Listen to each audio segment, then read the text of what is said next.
What's up, Cleaners Connect?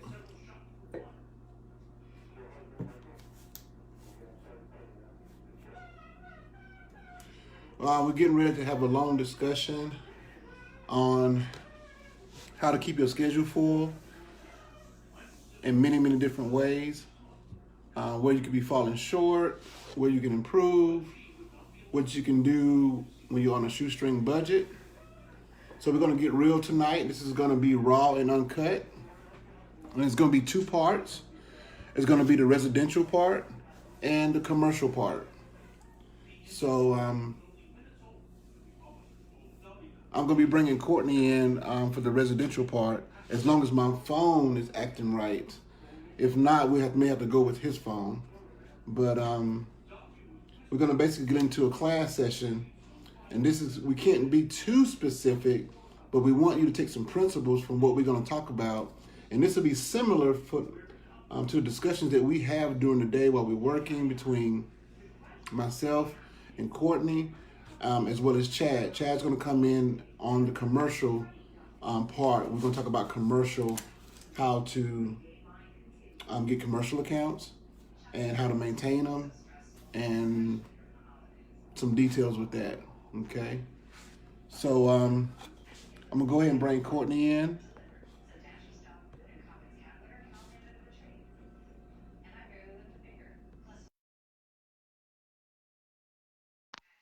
Real quick. What's up, big dog? Oh man, can you hear me? I hear you good. I have no I hear echo. you. Can you hear me good? I can hear you good. Good. Do we sound good to everybody out there? Why ear unhooked from my Bluetooth though? Bitch. So you straight? Yeah, I'm straight. What's up, Robert? We got a champion listening and watching. Maybe we need to bring Robert Atlas in. That would be awesome. But let's get to it, Mhm. Courtney. I told him that this is gonna be raw and uncut, kind of like what you and I do when we in our trucks, when we in the field, and we also with Chad. We're gonna bring Chad on the commercial side, but you and I are gonna chop it up on this residential side. Yes, sir. That sounds good. Okay, so I made some notes here, and guys, this is raw uncut. This has not been practiced. This is just what comes out of us. We're going to give you some principles that you need to follow and make your own. This is not going to be you do 1, 2, and 3, 4, 5, 6, 7, 8, 9, 10, or A, B, C, and D. Okay, you got to take the principles that we provide and apply it to your life and make it your own. You got to put your name on it. Okay, so let's start with the residential. One thing Courtney and I have been hearing a lot of, which we hear this every year. Wow, December is so slow, and guys are shaking in their boots about going to January, and then also February is a tough month. Okay, and we hear the same cycle over and over and over again. Now, have we been in the cycle? Courtney's been in the cycle. I've been in the cycle, and we're going to share how we got out of that cycle, which make a difference. Um, let's start off with the bottom of the barrel when you just need to go to work. The bottom line, some of you guys just need to go to work. You may watch some advanced cleaners who have work coming in. Even if it's slow, they're still working every day. That may not be your situation. So when you just need to go to work, there's some things that you may need to do. And plus, if you don't have any money, what do you do? How can you work when you don't have any money? You may have marketing videos on Cleaners Connect that say about you need to spend this amount of money on ads, you need to market this. But what if you don't have the money? What do you do? What do you do? So my number one thing that's dear to me is called networking. And very few people want to talk about networking. Okay. And you can network many different ways. So when you need to just take your butt to work so you can pay your bills, so you can have a little bit left over to do whatever you need to do in your business, then there's several things you can do to keep your schedule full. When I was first got into the business and I was around older guys, they said there's things that you needed to do to fill in the gaps. Okay. So you might get one customer that you like working for, maybe one out of the whole week. Or you might have grown to you might get 2 or 3 customers out of that week. So how you fill in those gaps where you have nothing to do, where you need to be making some money, where you need to be filling up your gas tank, you need to pay your light bill, you need to pay your mortgage, you need to take care of your wife, you take care of your kids. You got to fill in those gaps. And a lot of times, those are not jobs that you want to do, but that you have to do, but you got to have a goal with those jobs. Okay? So the number one way to network when you have no money is called subcontracting. It's very important. You can subcontract with janitorial cleaners. You can subcontract with national companies. There's national companies out there that do all kind of retail work that you would never be able to get unless you go under their umbrella. Okay, you can research that. You can also do work for cleaning companies that are getting into houses. If you are specifically residential, we're talking residential now, not commercial. Although national companies do service mostly commercial, but we're talking about getting to residential cleaners, working with another carpet cleaner or another upholstery cleaner or anybody that's getting in the home, working with them who have an overflow. Courtney and I have an overflow, right? So you'll see Courtney post his numbers. You'll see him having subcontractors. We have an overflow. As a matter of fact, my system, I hold it down so that I don't have too much of an overflow. Why? I don't have that many subcontractors that I can depend on 100%. That's just the truth. So I was a subcontractor when I was early on. And when I took on the work of someone that was more successful than me, that had more work than they can do, and I took that work as if it was my own and performed the best that I could. That built my reputation amongst my fellow colleagues, as well as gave me money to pay my bills, as well as reinvest back in myself. Okay? So the next level to that will be, you can do what the next level to that, with some of you guys will be rug plants or designers, but you may not even be that far, okay? And the other one that a lot of cleaners get on here and talk a lot of junk about and put them down are third-party companies. Any third-party company that can get you leads, and you have no money. We're not talking about somebody got $10,000 to invest in marketing or $1,000 to invest in marketing. You may have no money to invest in marketing, but a third party will take you on with no money, and they will bring you leads. But you know what you got to do? You got to sell your butt off. You got to sell. When I had no money and I was really trying to get into residential on the level that I'm working in now, I used third-party companies. And the one I specifically used was Home Advisor, which it was Service Magic at that time. And I spent about $3,000 a month, not up front, but on the back end with them at the top that I was doing. So if I got 10 leads, I knew I would sell at least 3 of them. Those 3 would pay for that bill of the 10 leads, as well as put money in my pocket. And then the extra money I would have, I invested it into my website. I invested that into my marketing, invested that into my equipment, which we'll get into that. So third-party companies are not always bad. Courtney, I was talking about today, what he did 10 years ago or 5 years ago, what I did 10 years ago or 5 years ago. And I'll let Courtney elaborate on that. It may not work for you today. What he does on Facebook may not work for you, but you got to take a risk. You got to find what works for you in your area and what works for you in your business model and who you are as a person. Yeah. Courtney, you want to elaborate on that? Yeah, I definitely want to give this guy who's on here now making comments, Rodney Ray Rap. I want to give him a big shout out because the reason why he sparked up something that made me really think about a week ago. It was I forgot what it was, but Rodney said something so valuable. A lot of people probably looked over it. You know what he said he did while he was building his business? He had a full-time job working at night. Good stuff.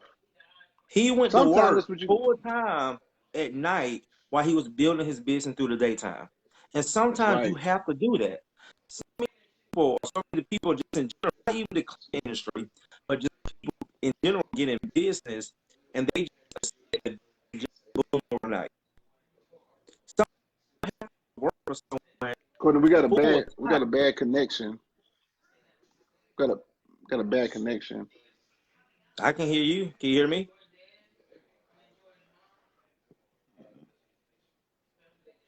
Can you hear me? Can I you hear me? Okay, I I can heard hear that. You were breaking up kind of bad. you. So basically, what I was saying is sometimes you have to go to work for time while you're building your business during the day. And I think okay, it's clear now. So basically, some of us are going to get in this in business, period. And some of us are able to build our business without going to work. You know, still choppy. Am I choppy, Chandler? Yeah, you choppy. No, breaking up a little. Hmm. Let me check. Oh, hold on, guys. Hold on. It should get better. I had my Wi-Fi off. Hold on. Okay. Can you hear What's me up, now? Ray? Yep, that's Can you better. guys? That's better. That's better. Okay, I had my Wi-Fi turned off. So basically, I just want to give a shout out to Ray, Mr. Rodney Ray Ralph, because there was such a good point that he put out there, and I said I bet a lot of people looked over that because you have to Hmm. remember, guys, your business is like building a home. That's the way I look at it. You have to first lay the foundation, and like Chandler was saying, one thing I understood after so many years of mistakes is the foundation of building relationships. That's the foundation of your business. Because no one, I don't care who it is, Donald Trump, anybody, you can't do it by yourself. You have to have people in place. You have to network with people. And that's what I did. I said that yesterday. I give a big shout out to a guy named Eddie Wilson who subbed me 4, 6, 8 jobs a week. And without those 4, 6, 8 jobs a week, I don't know where I would have been, That's right. to this day. That's Those four right. or six jobs 8 weeks not only allowed me to pay my bills, but it also allowed me to work on my business because I knew one day Eddie and that relationship with him would stop. So I That's had to take right. advantage of it. I That's had to right. use it while I had it in front of me. So a lot of time we have to understand we have to use what's in front of us. So you guys, like Chandler just said, you gotta network. What I did 5 or 10 years ago, sometimes guys ask me about AdWords. And I tell them the best thing to do about AdWords is take a class on it or either read up on it. But you have to read up on what's working today. Because when I did AdWords 5, 6 years ago, AdWords is always changing. And that's just like anything. Anything in business is always changing. There's guys who've been in this industry for 20, 30 years, and some of the technology we have now wasn't around back then. So they have to stay ahead of doing, yeah, and that's another thing, Andrew, that's so true. Working with other cleaners to get big, we have big jobs. It's so crazy that I see guys out here, try to do 10, 15, 20,000 square foot of cleaning by themselves. So networking with those cleaners, I remember me, Andrew, and his dad did a job together like 2 years ago, and it was fun. We enjoyed it. I brought my truck out there, they brought their truck out there.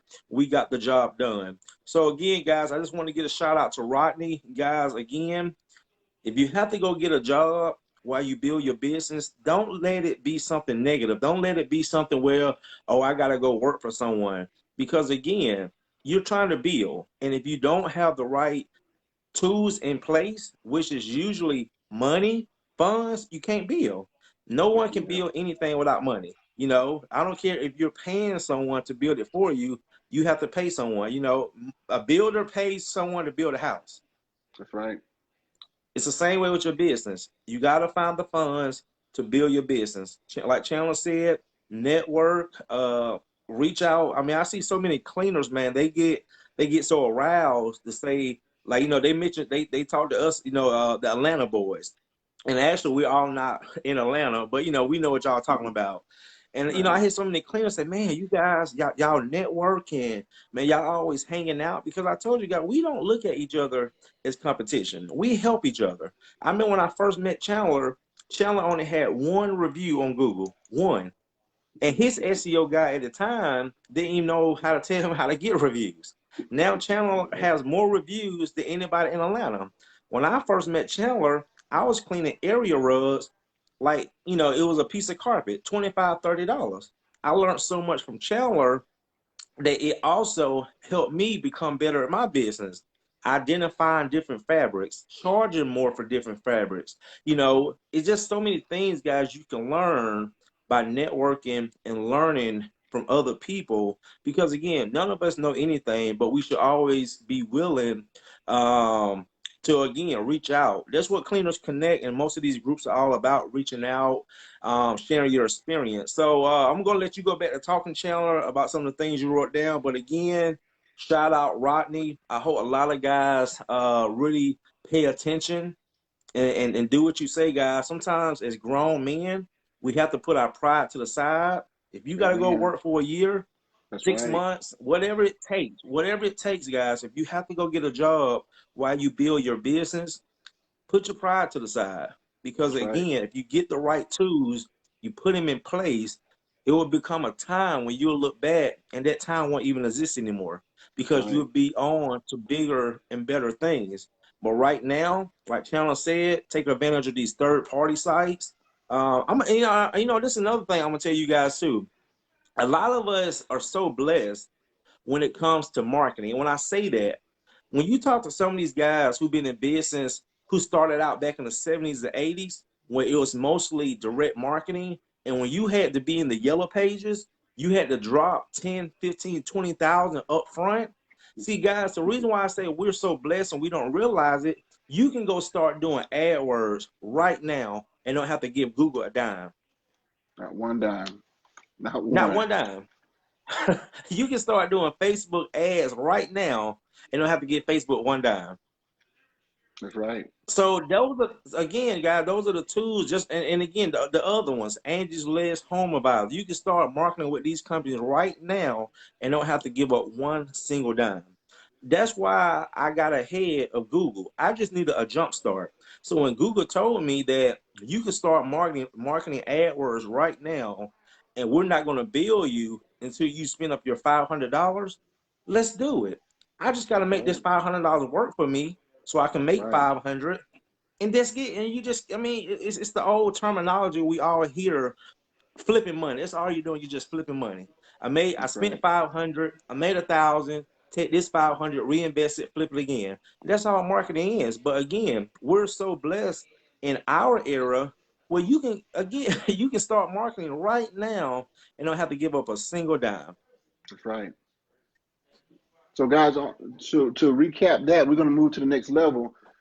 To fill that schedule up, number one, Courtney, that's great. Courtney brought that in from Rodney, is that if you got to get a job, don't be ashamed of that. Get that job, get that paycheck, pay your bills. What you have left, reinvest that back into your business, into your website, into any marketing besides your website that you're going to do. Courtney, I was talking about this earlier. There's a lot of free stuff you can do. I've asked guys before who call me, well, how you stay so busy? How do you get people to call you from online? And I would ask them, do you have a Google Maps location? Do you have a Google My Business page? No. And if they do have one, have you claimed it? No. And if you do, and if you have claimed it, have you optimized it? No. Are there pictures on there? No. No before and after pictures. Courtney and I would do searches. Now we nosy now. You get on Cleaners Connect and you talk about all what you're doing, and we'll go to your city and look you up, and we can't find you. So we searching for you directly, and we can't find you in the top 10. Not even talk about the top 3.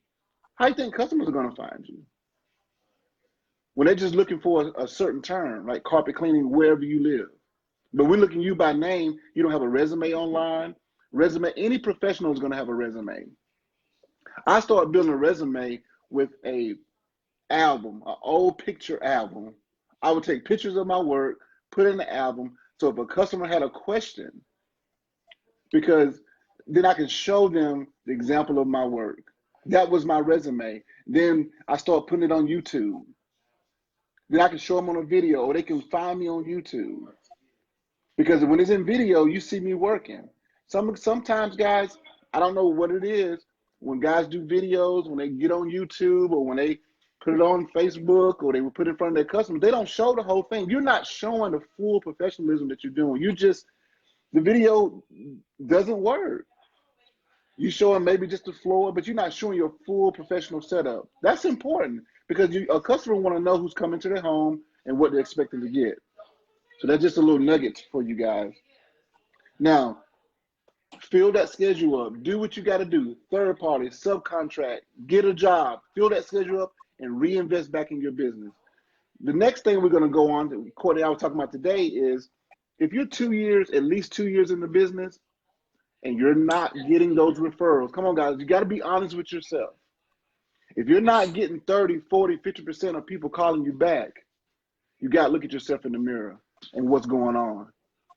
And one thing that you can look at yourself in the mirror and see what's going on is to patch those holes in your system.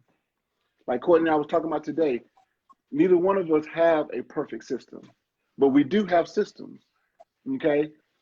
When you don't have referrals or you don't have repeats, when that referrals and repeats will keep you busy during a slow period. And when you're struggling with that, you got to look at yourself in the mirror and it's like, okay, what am I doing that I'm losing these customers? They're falling through my system. They're calling somebody else. They're not remembering me. What can you do to patch up those holes? If you do any kind of financial research to improve about your money, they're going to say, plug up the holes in your wallet. So we say the same thing in your cleaning business. Plug up the holes in your system in your cleaning business. And one way to plug up the holes, you got to look at several things. Number one, and some of you guys don't take this serious, is your appearance. How do you look? It's very, very important. I'm sorry if you disagree with how people got to accept who you are. That's fine, but you're going to be broke. Dress for success. Dress for success is one of basic things for anybody that want to be successful. Dress for success, not dress according to you, according to your culture, according to your race, according to your style. No, you dress for success. And that success can allow you to dress the way you want to in your personal life. That's number one. Number two is your speech. Are you sounding foolish? Are you sounding educated? Are you chopping up words and phrases? Or are they flowing? Your speech is very, very important because that's an impression upon a customer. If they feel like you know what you're talking about, then they're gonna begin to trust you. If you sound like you came from your neighborhood, guess what? They're not gonna call you back. Nobody cares. Alex talking about swag. Nobody cares about your swag. Nobody cares about your street language. You have to speak for all people. You got to be able to relate to all. If you can't relate to all, residential is not for you. Not at all. The next one is your sales approach. Some of you have no sales approach. It's not a system to how you approach to making that sale in that home. We're not going to give you a system. Okay, we're gonna give you a concept. You got to find that system for yourself. What works for you. I can take Courtney for example, because I know Courtney. I talk to him all the time. Courtney's sales approach is his personality. How you doing, Miss Jones? Your hair looks great. You know, my wife said flirting. He may flirt a bit, but that's part. That's part of his personality. That's part of his system. It works for his personality. I come in more of education side. I'm educating the customer. Both of them work. Why? Because we're getting 40, 50% of the people calling us back. So I know it works. Courtney knows it works because his schedule stays full with repeats and referrals. So you have to find what approach works best for you within your personality. If you got a great personality, you can talk, you can make people feel good, you can make them laugh, use that. If you're more conservative and you just educate them and you teach them about what you're going to do and you let them know and they're going to feel comfortable, they're going to trust you with that, then do that. it's fine. If whatever approach fits you, you can't do what Courtney do. You can't do what Chandler do. You can't do what Chad do. You got to do what you do. So you got to improve your sales approach. There's tons of information about your sales approach. You got to find out. You got to do some work. You got to study. You got to read some books. You got to get online and find out what works for you. The next thing that I want to talk about is equipment and the quality of work. Hey Chandler, before you go there, let me make a Go little ahead. comment. So back to what Okay. Chandler was talking about, guys, is patching. So again, a lot of things you have to make, like me, what I do, I make up these imaginary concepts in my mind. And to me, I try to stay on more of the positive side. So like for example, me and Alex was talking earlier about AdWords. And like I told him, when I did AdWords, instead of me looking at it as just, oh, I'm just marketing, I'm just spending money on marketing, I turn it into a game of like I'm gambling. So if I spent $100 a day on AdWords, to me it was gambling. How much can I turn this $100 in today? Can I turn it into 200? Can I turn it into 500? Can I turn it into 1,000? And again, guys, it became fun because every day it was something new to me. Some days I might not make nothing. So again, I didn't make a profit. Some days I made 200. But back to what Chandler is saying is that today I was telling Chandler this. Just imagine if we all have boats in the middle of the ocean. That's how you have to look at your business. That's How right. many holes is in your boat? The more holes you have in your boat, the faster you're going to sink. So That's that's how you right. have to look at your business.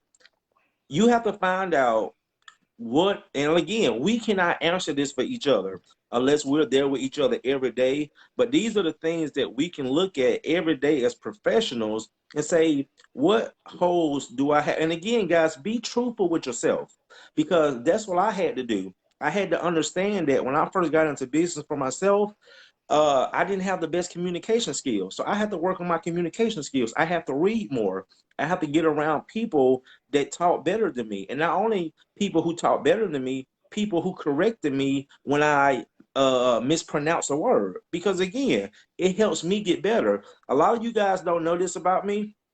And that just shows you the ones that really don't know me. Until about 2 years ago, guys, and from the age of 16 to 35 years old, I had gold teeth, permanent gold teeth. These teeth you guys see now, these are veneers. These cost me $6,000. Chandler, when Chandler first met me, and any of you guys who know me, they will tell you I had gold teeth.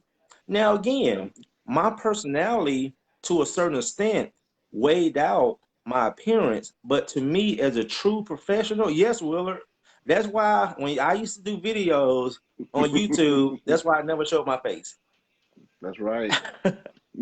I had to get those gold teeth out my mouth because I said, if I'm going to be a true professional, if I'm going to take my business to a next level, again, it's not about me. It's not because I grew up in Decatur. It's not because, I went to school with Gucci Man.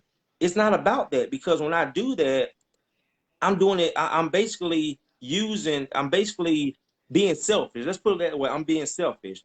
I'm telling, people that, again, my little brother's like that. We're like 3 years apart, and he's still basically ignorant to this day. Oh, well, people just gotta accept me for who I am. Well, they will accept you for who you are, but it's not gonna be a good acceptance. See what I'm saying? So at the end of the day, guys, is that sometimes we have to look in the mirror, especially as true professionals, because that's why I want this cleaning industry.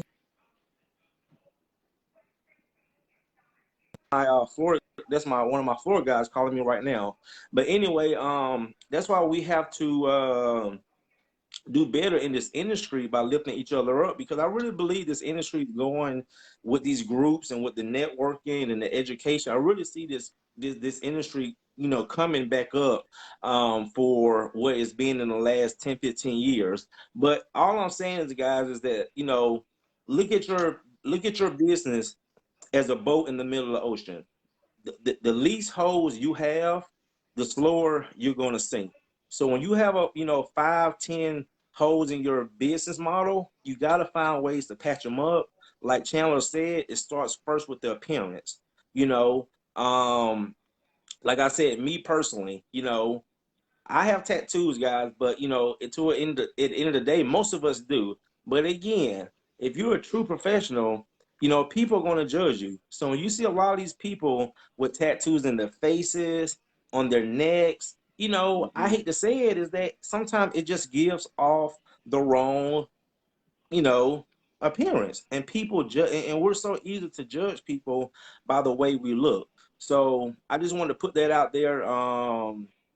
Guys, just find ways to, like I said, patch those holes in your boat, because the more holes you have in that boat, the faster you're gonna sink.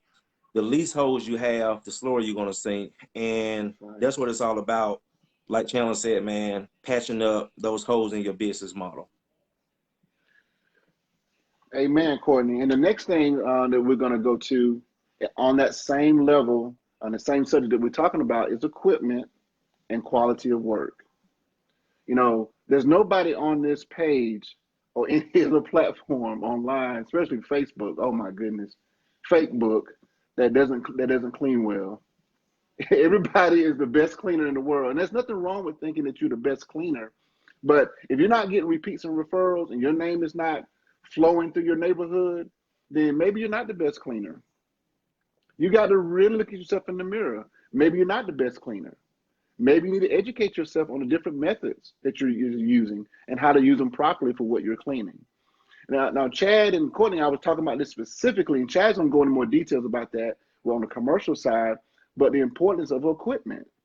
When we first started Cleaners Connect, a lot of guys were coming on here, and it's a debate about portables and truck mounts and all type of different equipment, which is really silly when you think about it. But the bottom line is, if you're in the residential and you show up with something that your customer feel like that they can obtain, guess what? They're not going to call you back. When you show up with some equipment that they feel like is professional, that they would never even consider to buy, then they're going to trust that you're going to do a quality job and you got what you need to work with. Just like with that lady, remember I put that on Sunday? That lady left me that Yelp review, a 4-star review. And she said because some guy showed up, he didn't have equipment necessary to do the job. And I came back with the response like, hey, I always show what I need to do the job. And she's seen that. She changed the review and everything. But equipment is very important. Now you, of course, buy what you can afford, but your equipment needs to look professional, clean, and it needs to be what you need for that particular job that you're doing. Okay, so the next thing is going to be is the quality of work. We covered that, is the marketing. Okay, and we're going to go back to equipment on the commercial side. Going back to marketing, can customers find you over all the platforms? Can you be found? Can you search yourself? Can you search a keyword and be found? If a customer lost your number, can they find you? That's important, guys. A lot of guys take that lightly. Are you on all the directories? Are you listed on Google? Are you listed on Yelp? Are you listed all the way around? We're not going to get more details of that, but can customers find you? And can they find your resume online? One thing that Courtney and I had in common, one reason why we ended up connecting with each other was through YouTube. You know why? Because we both was building a resume online, period. No matter what you guys say or guys from other pages want to say about Courtney and about Chandler, y'all can talk about us, y'all can put us down. But one thing you cannot say, you don't know about us. I know people research us. You can go and you can research Atlanta. You're gonna see Classic Care Services, period. You're gonna see what I do, you're gonna see what people say about me, period. If you research Lawrenceville, Gwinnett County, Beaufort, anything over what Courtney served, you're gonna see Truman Steamers, period. Just bottom line. And so the reason why he's number one is because people can find him on all platforms, period. So you have to work on that. That can be done very cheaply. You don't have to spend $20,000 a month to do that. But it takes time and patience. These are the things that keep you working each and every day. This is a business where you gotta be willing to work hard, and you gotta have patience. And what I mean by patience, if you're slow this December, If you're slow in January, what you do in December will affect your next December. What you do in January is going to affect the next 12 months, the next January. Don't be sad because you're slow. Be excited. I got some things I can implement. Things I can do that's gonna make my next January better. That's gonna make my next December better. It takes patience, guys. It does not work fast. It's not quick. So we're gonna move on to the next thing. Courtney, unless you got something else to say, I'm gonna move on to we're gonna talk about the customer type and the price. Well, basically, yes. Like Chandler was saying, we as cleaners, and I want to start using the word professionals. Um, Mm-hmm. we all know about each other. Mike Payate's on here, my buddy Andrew, Walter. Like Walter said, that's how Walter met me through YouTube. So again, if us as cleaners are having a hard time finding each other, what do you think the Miss Jones and 10 miles up the street, how can she find you if you're nowhere to be found? So, but again, I will say this too, guys, is that, like Chandler said earlier, I'm not him, he's not me. We're in two different areas. Like Chandler is a fine fabric specialist. That's what he does. I don't do that. I never consider myself being a so-called high-end cleaner. I tell guys, I go after the customers that usually use like zero res and standing steamers. Those are typically my clients that I go after. Because again, standing steamers and zero res ain't doing the kind of customers that Chandler doing. And if they are, there's a highly chance that he's going to have to go behind them and correct Right. the issue. Because again, that's not their business model. Is to deal with cotton and linen. I mean, when you hire someone off the street Monday and Friday, they're in a truck by themselves. That's just basically that business model of multi-truck to keep those vans moving. So when you see so many cleaners, we connect a lot through Facebook and social media. When you hear guys that say that, oh, I don't spend no money on marketing, or I'm number one in my area, I've been doing this for 20 years, guys, really look at where those guys are at. Now, again, this is basically like, this is not to knock anybody, but if you live in somewhere like, Nebraska, Iowa, and you're just like the one out of three cleaners, a guy like myself or a guy like Chandler or a guy like Chris Jones, Andrew, we cannot compare our business model to someone who lives in Iowa with a population of 50,000 and he's only the one of three cleaners in that area. So you really have to understand and realize who you're listening to. Chad, even Rome, and Well, that's true. We joke about this all the time, but even Rome, because Chad lives in a small area, everybody knows him. Everybody knows the maze. I'm not going to, I'll let him tell that. But again, I can't. Chad cannot run, and he'll tell you guys this. He cannot run his business the same way Chandler runs his because they're in two different areas, and every area is different. So you have some guys that can start up a business. For example, I'm gonna give this as an example, and I might be wrong, but Mark Sager, him and his two other brothers are all cleaners in that same area. Whatever part, but again, I I think don't they think split it that up. I could compare. I think they split it up, Yeah, they split it up. It's three of them. It's and three. and It's they work him. together. Yep. And they work together. Mm-hmm. But again, for a area, just very competitive, that's not realistic. So, I just want to say that is that just really understand who, your market and what it takes to dominate. Not even gonna say dominate, but just to get your name out in your area. Again, some people can do it without marketing, and some people have to do it by marketing every day and every week. That's right. Okay, so we're gonna cover now price, which is a really we're gonna throw it the Dukes like this. Cleaners go crazy about price, about price, and then we're gonna talk about the customer. I'm gonna go with the customer first. Okay, understand what we just went over, guys. I want y'all to understand what we just went over about how to fill your schedule, how to build your schedule, get a job, third party, all this kind of stuff. Courtney, be my witness. I'm sorry to tell you guys, but that's not the answer. That's not going to solve your problems. What's going to solve your problems is when you fill in your schedule and you reinvest back in your company and your phone begins to ring more.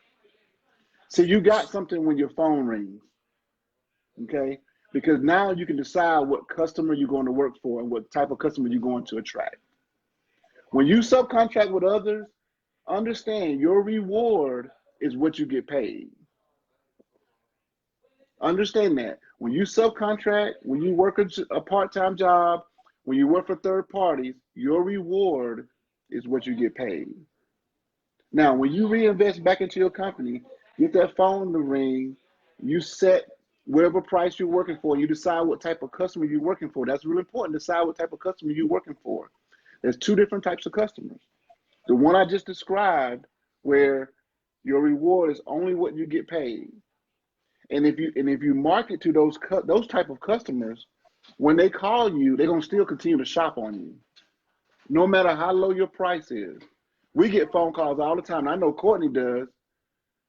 He gave a lady a quote the other day. I don't know, it was $130, $140, and she said that she 120 had for a that guy. rug. 120, yeah, it was 125, and she said she had a guy could do it for 35. And she was still $35.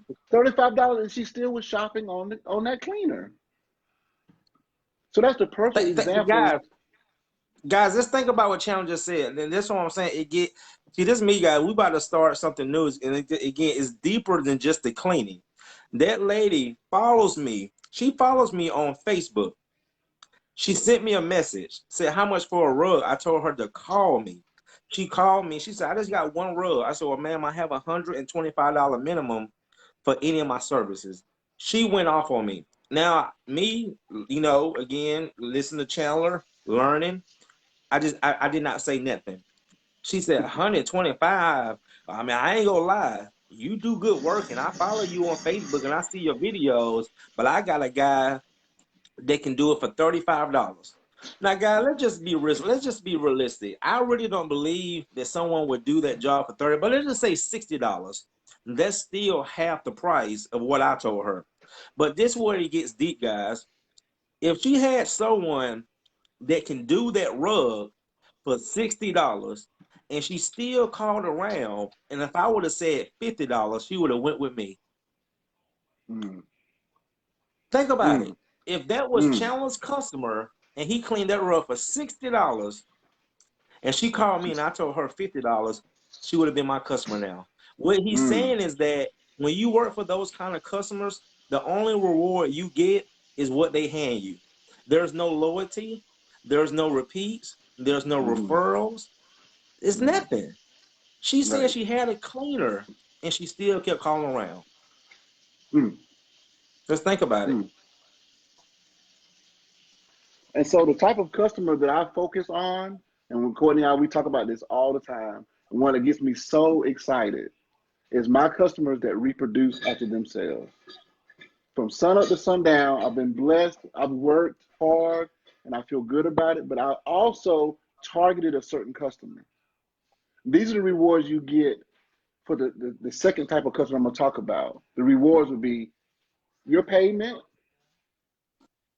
What you get paid is part of your reward. Also, but this is the best part, is the referrals. They're going to refer you to another customer just like them, which is not going to cost you a dime. It's not going to cost you nothing in marketing. When you work for the right customer, they reproduce after themselves through referrals, through being a cheerleader for you. They may get on Facebook and just, oh man, just praise you all over the neighborhood. That's another reward you're gonna get. Them just bragging about you, telling everybody about you on social media. The other reward is that they're gonna use you often. When a customer maintains their home, not because they have to, not because they're moving out, not because the landlord told them to, Not because Christmas is coming up, New Year's coming up, Thanksgiving coming up. No, my customers use me all throughout the year. Whenever they have a problem, they call. So they're gonna be multi-service over and over again. And then once you're in the home, you become a part of their network. They tell everybody about you. You become part of the family. They're concerned about you. They want you to succeed. They want you to be successful. They want to be proud to have you a part of their network. You know why? Because they can tell others about you. Now, if you make them feel uncomfortable, if you're not dressed professionally, if you're not speaking professionally, if you're not performing in the house, I'm not saying you got to be the best cleaner, but you need to be the best professional. You need to give the best effort. And when they know you giving the best effort, those customers just multiply. And it takes time. That's what I'm saying. If you're 2 years into the business, that's enough time to start seeing repeats and referrals. Can I get an amen, Mr. Truman? Amen. Because again, guys, this is what Chandler just said. And this again, we have to understand. That's why I got out of that, and I was doing it just for fun, but I got out of that, the greatest cleaner of all time. Because at the end of the day, if we all do it the same way, we all use the same products, I mean, how great can we be? But I'm going to show you where you can really be great. What Chandler just said, if you have a good appearance, you have good communication skills, your presentation is well, and people like you don't have to be the perfect cleaner. You can No, be a not at mediocre all. cleaner. That's right. And When I do say this, very, guys, very well. people, and that's what I'm saying, guys, and that's what I'm saying, it's deeper than just the cleaning, because we get so caught up in the cleaning. What to the customers, I'm not gonna say it doesn't matter, but there's so many things that matter besides just the cleaning. And I use this for example. I told Chandler about this. We watch football, right? You got Terrell Owens, one of the best wide receivers ever. Just talent, that's pure God-given talent. That's But right. what's one thing that held Terrell Owens back from his career? His attitude, Personality. That's attitude. his personality. No one Mm-hmm. wanted to work with him. No one. I said, there's no reason a man with that much talent and much skill should not even be a wide receiver coach in the NFL. But Right. when you have a bad personality, no one likes you, no one wants to be around you, you'll never have a job. That's right. But when you take someone, let's say like Larry Fitzgerald, look at him, guys. Nice guy. He's on commercials. This guy's doing a commercial for colleges. You know, great communication skills. Not always, never see him in trouble. Still playing to this day. That's right. So what I'm saying is that, guys, we have to understand in our industry, there's so much more, because the cleaning is the last part. When you pull, I have customers just like Chandler. I have customers that praise me as soon as I pull up. As soon as I pull up, I ain't even pulled out a hose yet. Oh my God, Courtney. Oh my, your van is nice. Your van is clean. My brochure, the way I greet them, like Chandler said, the way my personality comes out to them. I'm already getting compliments, and I haven't even pulled out one single hose yet. So we have to understand that. What are the things that customers are looking at? How do customers look at you before you even start cleaning? Because again, you can be a good cleaner, but if your van is dirty, your appearance is not good, your communication skills are not good, you don't have a good personality. I have so many customers, guys, and I swear for God, I've done videos about it on YouTube. I've had so many customers tell me, Courtney, the last cleaner was just weird. I had one of my customers that lived up the street from me. She said she was so nervous in her home with the last cleaners that she had to call a church member to come over and pretend it was her husband. So that goes back, guys. I don't care how good you are. I don't care what kind of equipment you have, what kind of cleaning, what kind of devastator Tony Dane was. If people don't like you and you come off to be what they call weirdos, you know, that's the worst thing you can do, especially a woman. And about over 85 to 90% of my customers are women. The worst thing you can do in the service industry is make a woman feel uncomfortable in her own home. Uh-huh. That's all I had to say. Yep. Come So on, God, coach. those some Jumping principles in. that we are giving to you. But you got to take that, work it in your system, work it in your personality, and come up with what works best for you. Now, Courtney, let's get into what's juicy, and then that's about price. We got some things we can talk about price. So let's talk about what price does for your business. This is very, very important because some guys want to argue about price. They want to say you're too expensive or you're too low and all this kind of stuff. But let's talk about what price does for your business. Number one, price will dictate what type of customer that you attract. First. Period. It's going to dictate what type of customer you're going to attract. Number two, it's tied to the first one, but it's going to dictate what type of jobs you get. Okay? So are you doing trashy, nasty, hard type cleanings, elbow grease, you're throwing everything in it just to get it clean? Or are you cleaning clean carpets? Two Or maintaining extremes, carpet. or are you maintaining carpets? Your price will determine what type of jobs you get.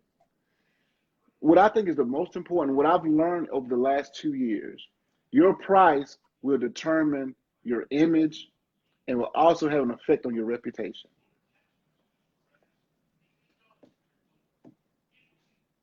I want you guys to think about that. It can have an effect on your reputation, and it also is definitely directly related with your image. So, some guys want to be little guys who put a lot of effort in their image. Oh, it doesn't take all of that. Really? So if I pull up in $100,000 truck that's got a $4,500 wrap, you don't think that I'm already ahead of you and what I can ask for as far as the price? Now, I'm not saying that you got to have a $100,000 truck, because you don't.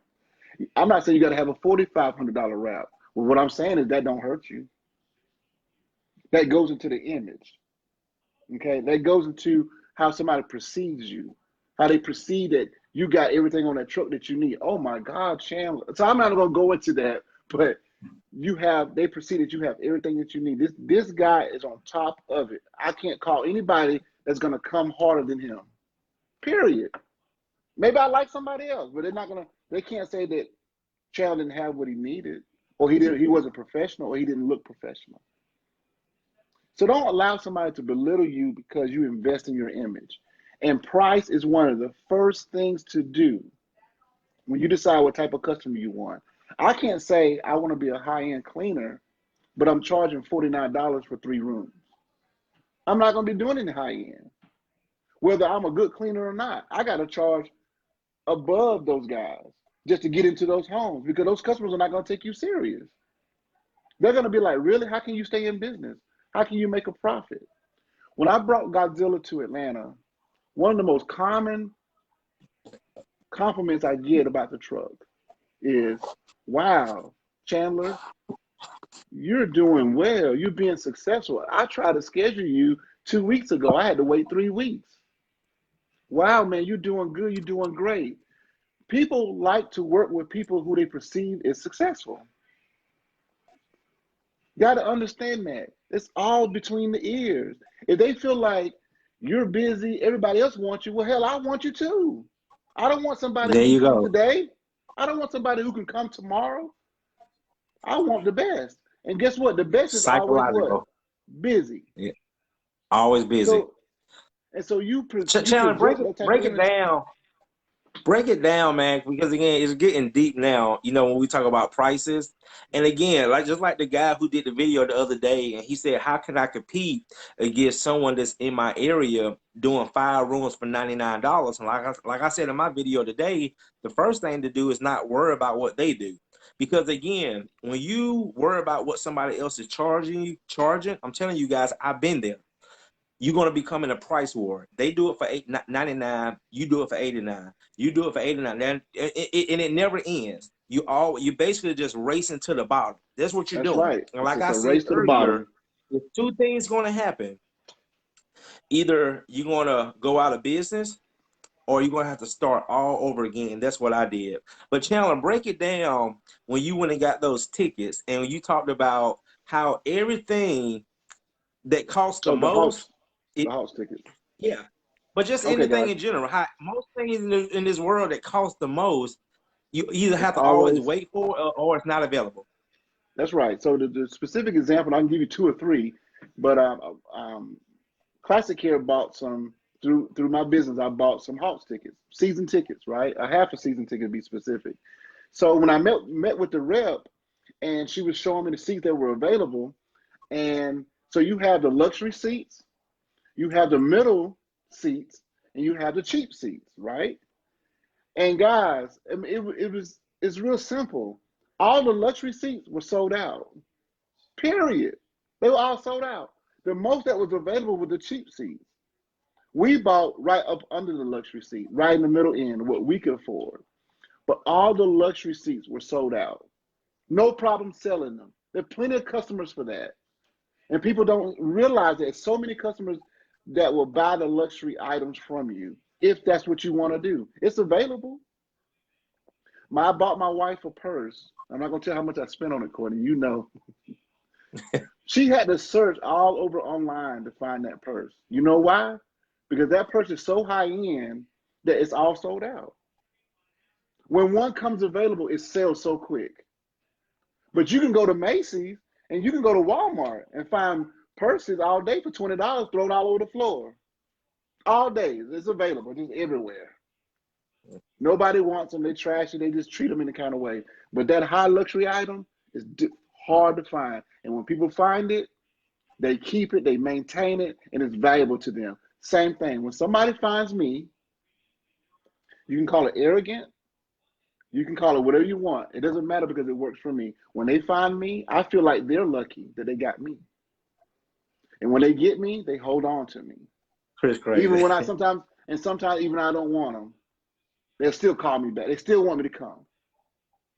So guys, if you want to move to that sector of the business, become something luxury. Become something that people want, that people go is rare to find. You can do it. Anybody can do it. You just have Anybody to can do it. I'm build gonna your. tell. Go ahead, Courtney. Yep. When I bought my wife a purse, and again, I didn't spend it. But and again, when I called Louis Vuitton to order that purse, you know what they told me, guys? Since I was not in their system, I could not order. I had to come to the store. And guess what, guys? I followed their instructions. I didn't tell them, well, no, just send it to me, or I got the money, I pay for it now. They said, no, sir, you're not in our system. To buy anything from us, you have to come down to the store. And guys, that's what I had to do, and I did it because I didn't want it, but again, happy wife, happy life. But I wanted that purse for my wife. So that goes back to Chandler was saying is that when you put yourself in a whole different era in your business, people will follow your instructions. That's why so many guys say, "Man, how you get people to move the furniture?" Well, you don't. I just again, it's how I've Because he's come out. valuable. It's because Courtney is valuable, and they want Courtney. They want Truman Steamers, so they'll do what it takes to bring him into their world, into their system. That's why they will do it because, and they also accept him as a professional, and they trust him. So whatever he says, they do it. That's the Exactly. highest level of performance, guys. When people can trust you and do whatever you say, they trust whatever you say, they'll do it. They'll do it. You don't have to beg them. You don't have to coax them. You don't have to oversell them. They're going to do whatever you suggest, especially when they Yep. trust you. Especially when they trust me. So let's go into price, more about price, guys. So we already established that it does determine your image, okay? Price is very important. Now, specifically, Courtney touched on your area, what you need to do in your area, okay? Obviously, you need to be priced according to your area. We all understand that. We don't have to really get into more details about that. But there's two sectors that we talked about today in pricing. Are you so high that you're pricing yourself out of the market? Or are you so low that you're gonna go out of business, you're not making no profit, and you're seen as a lowball, dirty, non-business type cleaner? Because that's what you perceived about when you're the lowest in your market. Okay? Because you're not So what end are you on? So we hear this all the time. I think Alex might have questioned this online about somebody saying that they're so expensive, they're so overpriced. If you're the most expensive guy in your area and you got the highest price of anybody on Facebook or anybody that you can think of, nobody's ever hired than you, and you're not working every day, sun up to sundown, you got that much work coming in, guess what? You're probably too high. You might need to back your prices down to keep your schedule full. And if you're too low, you are on the other end, you're too low where you can't reinvest back in your business and your bank account is negative and you can't figure out why you can't grow or why you can't improve your image because you don't have the extra money to take a vacation. You don't have the extra money to reinvest in better equipment to fill those gaps in your system. Then you're too low. You got to bring it up. So you have to answer those questions for you. My goal of the last 3 years, I give you my personal goal, was to bring my prices up where they needed to be for what I provided for my customer. Okay. I think that Ryan said it best, right, Courtney, is that you have to provide a service that a customer is willing to pay for, but they feel like they're getting more than what they're paying for, right? They got to feel like they're getting more, not getting less than what they're paying for, not just getting what they're paying for. We buy things because that's really valuable, right? If I'm selling a television to Courtney, he's got to feel like that television is more valuable than the $1,000 he's going to hand me, right? And I got to feel like that television is worth that $1,000 he's going to give to me. It's got to be less, right? A television got to be worth about $800 for me to sell it. I make a $200 profit, but he got to feel like that television is worth $1,200 or $1,500. See, on both ends, you got to have that pricing to where you're attracting the customers that you want, but also that you're making a profit, and also that you're not outpricing yourself out of the market, but that you're not underselling yourself in the market as well. The pricing is very, very important. You have to continually tweak your price. As I told Courtney before a few weeks ago, I said, well, my upholstery prices are where I want them to be. I'm so comfortable with those. I'm happy with those. Whenever it was my carpet that I had to bring up, I had to find unique ways to bring that, to get what I need to get for the service that I provide. Because you can't continue on providing a certain service and not get paid for it. You got to start cutting back. So those prices have to match what you are providing. And you can't, again, be too high, and you can't be too low. Because you can brag about the high prices, but if you're not working every day, if you're not flourishing, you're not prospering, if you're not flowing, and then you don't look like you're the highest in your area, then that's a waste of time. You're just talking. Corey, you want to elaborate on that? Yeah, so and again, guys, what Chandler's talking about. Again, these are things you're going to have to practice. You're going to have to master. You're going to have to, you're going to have to play with it. Again, just like anything else, you have to practice it. You just don't. You're not going to say, okay, well, I'm just going to start doing, $200 for 3 rooms. You have to find out what does it take you to get that $200 for whatever amount of rooms you want to clean. The first thing to do, what I say is, study your competition. See what your competition is charging, because again, you don't want to be too high. If everybody else is doing, let's say 3 rooms between 99 and let's say 150, but I say I'm gonna do 3 rooms for $250, $300. I mean, guys, it's like, if I do 175 or 200, like I tell guys all the time, guys always say, Courtney, you need to raise your prices. Guys, I'm already the high cleaner in my area. Okay. So I don't want to keep pushing the boundaries, not to say I can't raise my prices, but that goes back to what me and Chandler talked about before, because I think Jim Timberland told him this, is that, you want to be fair. You don't want to feel like, you're taking advantage of people, and that's when some guys get it. Oh, I'm the highest cleaner. I'm expensive. Well, let me You make can't that point, afford Courtney. Let me make that point with Courtney about that. Some of the most successful people that I've met in the business, or that have mentored me, or I've sat under, or that I've invested in so I can receive something in my life, all the people at the top who are making the most money have told me Being the highest ain't the most important, but being fair to your customer is the most important. Okay, if your customer's willing to pay what you're paying, what you're asking, and you know you being fair, and you can provide that top quality service, know that you're being fair. Those customers will feel comfortable with that. So fairness is very important when it comes to pricing. I just want to.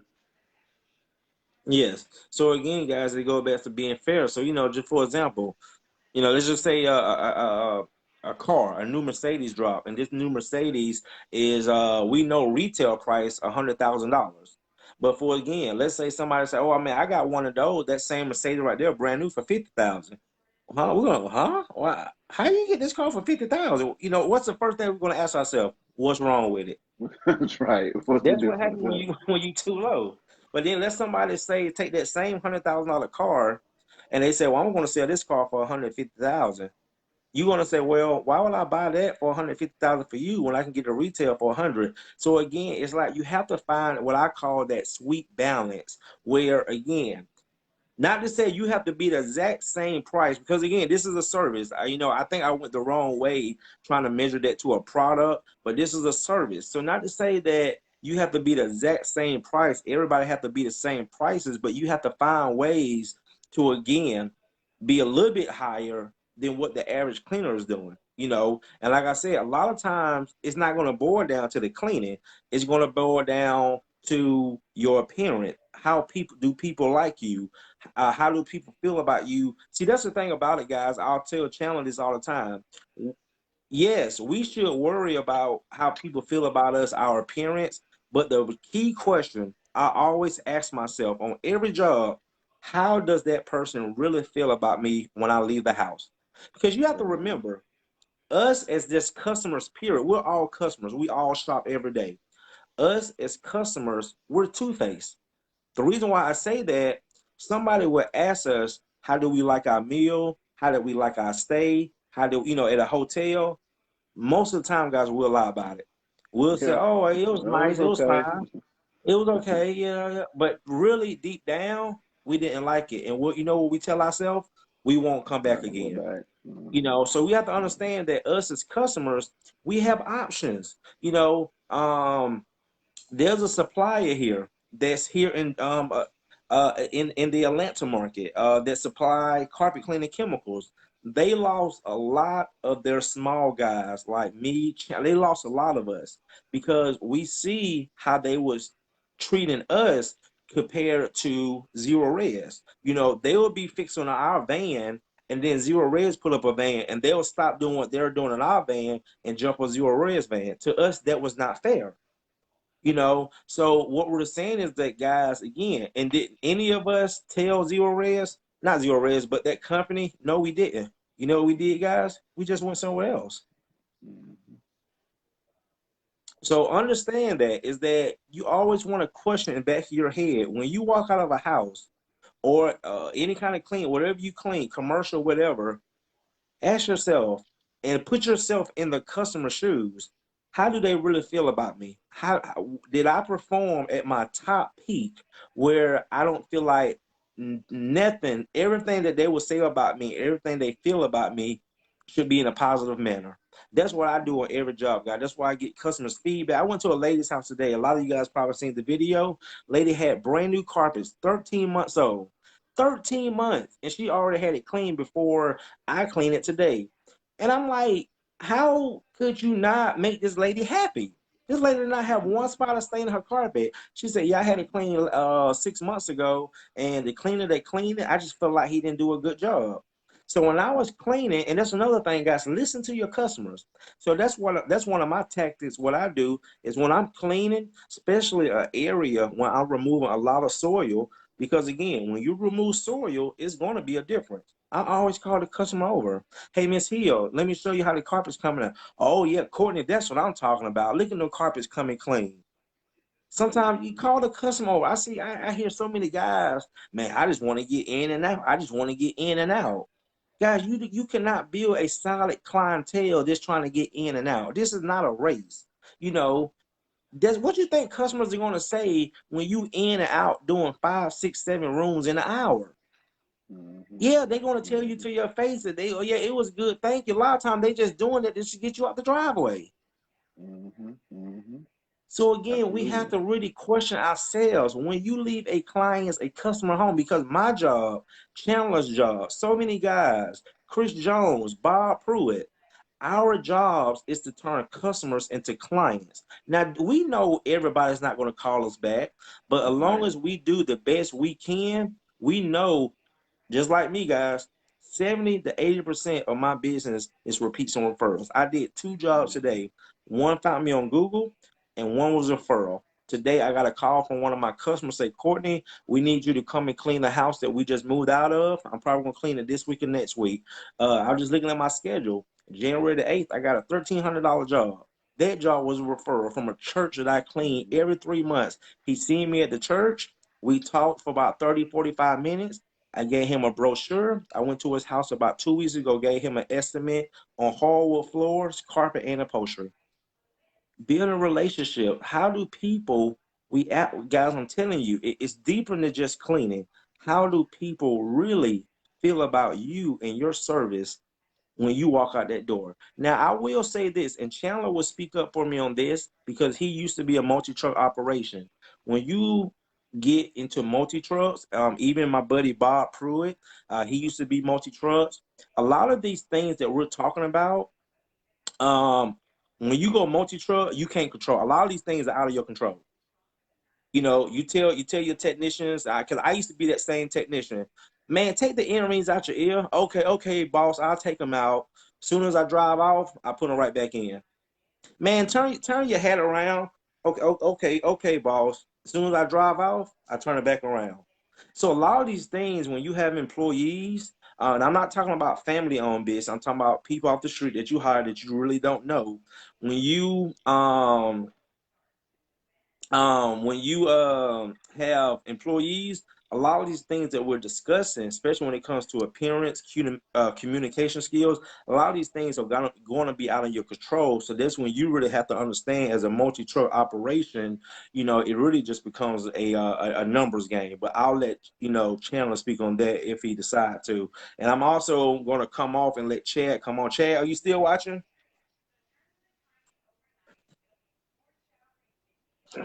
Wake. We know Chad. Wake up, Chad. I'm saying.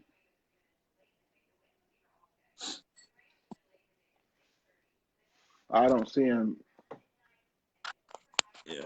Well, So we need to go we into the just keep. commercial side. Yeah. All right. So guys, just to sum up Oh, that. he's there. He's there. Chad's Okay. there, so I'm about to get off and I'm gonna let Chad come on. Okay. Thanks. All Thanks, right, Clearance Truman. Connect. All right, no problem, bro.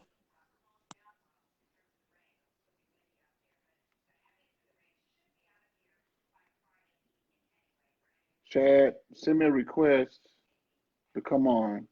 Okay, guys. So going back to the customer type, you don't. There's two type of customers. You decide the one your only reward is going to be what you get paid, and the other one is a customer that's going to reproduce after themselves. Okay, that's going to take you to the next level. And Chad and I are going to get into talking about the commercial side and how you get more commercial accounts and how you stay busy with commercial.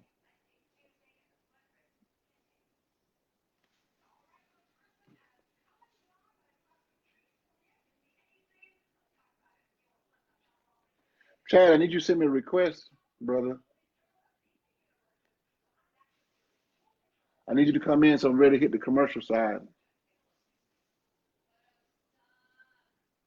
So while I'm waiting for that request on with Chad, want to hit the commercial. It won't be as long as the residential because we residential guys and we're getting. No, you got to get on your phone, Chad. The laptop's not going to work.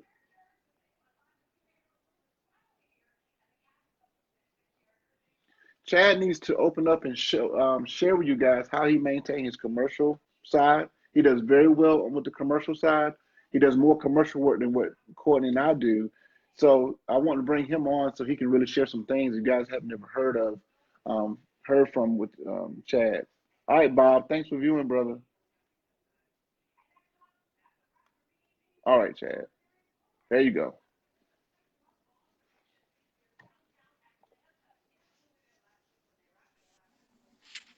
What's up, brother? What's up? Got you on. I got to get this out the way. Yes, Cleaners sir. Connectors. What's up, everybody? So, Chad, I want you to really elaborate on the commercial side, even some things that you hadn't even shared with Cleaners Connect before.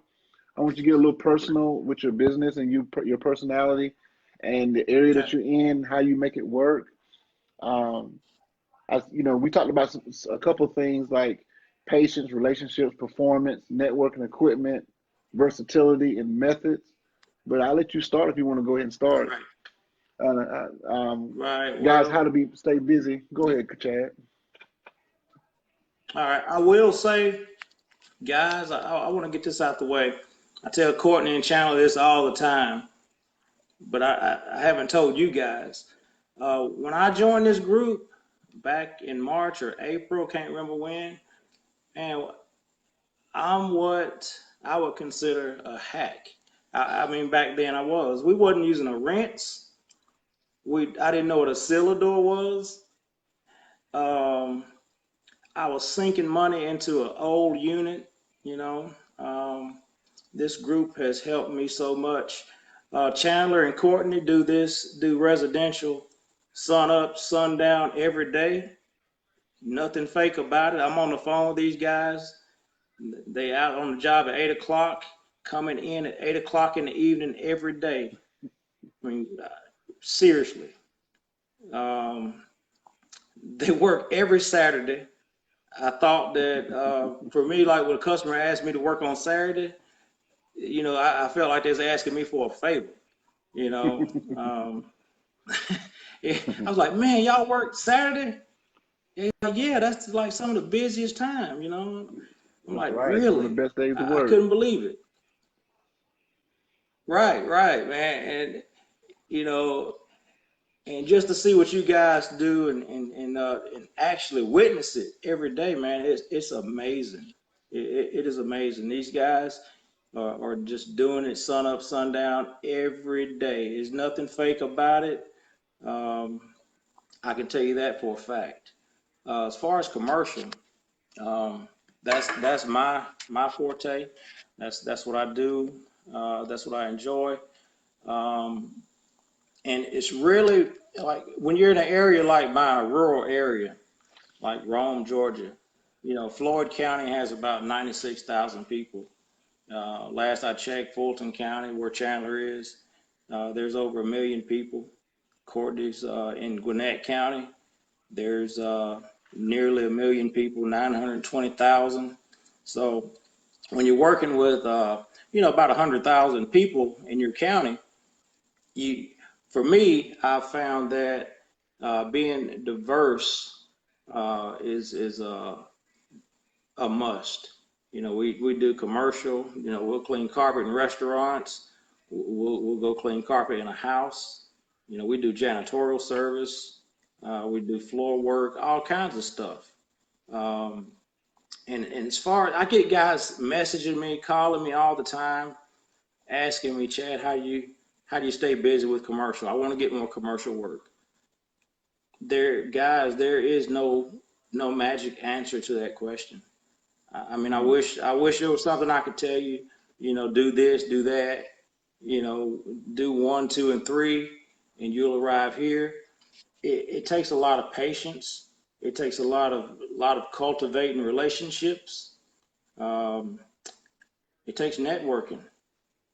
Um, it's just not easy. There's no quick answer, no one size fits all answer. Okay. So, Chad, when you started your commercial side of your business, what, not how you started, we can go back to that, but as you got Okay. each and every job, what helped you to continue to get the next job, the next job, the next job, the next job? Walter, we do commercial janitorial service. We also do commercial floor care. We do residential carpet cleaning, furniture cleaning, all that stuff as well. But the janitorial side it provides me with a strong base. I keep a certain number of janitorial accounts. So when, late December rolls around, January, February rolls around, I have money coming in constantly. Um, yeah, so we do janitorial service as well. And actually janitorial service provides most of my gross revenue. The carpet cleaning is much more profitable, but I make several $100,000 a year doing janitorial service. What were you saying, Chandler? I was saying is when you get a customer, a new commercial customer or cleaning or situation, how do you keep that coming in? How do you get the next job? How important is it when you show up for a job to perform? You might just get Well, one job. How important that is to show right, up and perform on that one job? right, right. Well, first off, you don't get every job that you bid. And quite honestly, like when I see a big, new, pretty building go up in my city, um, I've learned that a lot of times first in is first out. You might not Mm, even want to be the first one to service that account because customers by nature, they're shoppers. So, mm, you if you're the first one in, chances are you're going to be the first one out, no matter how well you service that customer. mm, Um, that's just something I've learned. But what you want to do is you want to always keep an iron in the fire. You just want to, always constantly get out and do estimates, demonstrations. That's another mm, way. Um, some jobs I just can't do. Like I don't get a lot of hotel work because I won't do it as cheap as they want you to do it. I find myself in a lot of medical facilities. Customers find me to be trustworthy, knowledgeable. And could you imagine like handing over, just imagine you're the director of a medical facility. You got hundreds of thousands of dollars worth of equipment in your building. And you need your floors done over the weekend. You need all your chairs cleaned. You need all your carpet cleaned. Who you gonna give the alarm code to? So you got to be trustworthy. You got to be open and honest. You know, that's what's carried me for 20 years. I mean, I started my business in '98. I was 22 years old. I did have the luxury of growing up in the business. My dad's in the business. He runs a really good company here in Rome. So I learned a lot. I worked for him. Um, but yeah, that's very important. Just being trustworthy. That'll carry you a long way. That'll carry you mm, further than your price will carry you. mm, mm. And Chad, when I think about the commercial side, what jumps out to me um, when guys want to do commercial work and all they can do is carpet cleaning, I just see you're going to be limited. I think versatility is You very, got very to be important in versatile. commercial side. You got to be versatile. You got to be able to take care of those VCT floors. Saturday we're going to do a concrete floor, and it's for like a Mm. major. The guy I was telling you about with several $100 million worth of real estate. In the area. Oh yeah, We're going to yeah. do a concrete floor on a new build. We're gonna clean it, and we're gonna apply a sealer to it. So you got to be very versatile. Versatile. You got to be able to take care of furniture. You got to be able to take care of the carpet, VCT, LVT. Uh, if they want windows wash, I got a guy that I can sub that out to. Um, I've got pressure washers that I can refer. You got to be very versatile. We even, like I said, provide janitorial services, um, which is not my favorite part of the business, but it allows me to have a steady stream of income, every month. Uh, I guess you and Courtney know, like, would y'all call me a lot of times. I'm at home, you know, That's right. but That's right. we've always got something to do.